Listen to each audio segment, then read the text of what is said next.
Hello everyone, আমি রিয়া। আজকে আমি তোমাদের কাছে নতুন একটা রান্নার রেসিপি ভিডিও নিয়ে চলে এসেছি। এই রেসিপিটা বাচ্চা থেকে বড় সবাই খেতে পছন্দ করবে।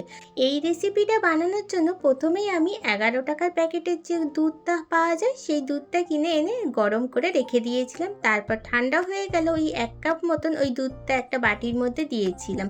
আর দুটো মতন ডিম ফাটিয়ে আমি ওর মধ্যে দিয়ে দিয়েছিলাম। ডিমটা দুধের মধ্যে দেওয়ার পরে বেশ কিছুক্ষণ ফাটাতে হবে।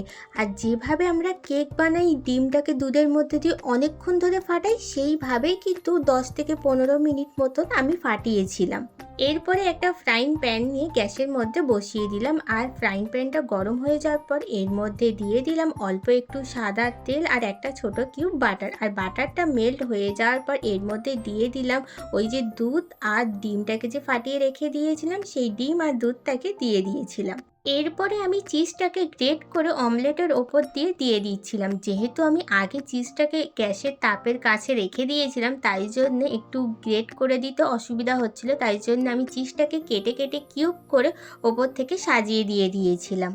তোমরা চাইলে চিজটাকে গ্রেট করেও দিতে পারো বা কিউব করে কেটে কেটেও দিতে পারো। আমার মনে হয় গ্রেট করে দিলে চিজটা মেল্ট হতে খুব সুবিধা হবে। আমার যেহেতু আগে থেকেই একটুখানি প্রবলেম হয়ে গিয়েছিল বলে তাই জন্য আমি কিউব করে কেটে কেটে দিয়েছিলাম। তারপরে আমি গ্যাসের ফ্লেমটাকে একদম লো করে দিয়েছিলাম। তারপরে রেডি হয়ে গেল এগ চিজ অমলেট। জাস্ট ফাটাফাটি খেতে হয়েছিল। তোমরা বাড়িতে একবার ট্রাই করে দেখতে পারো। টাটা।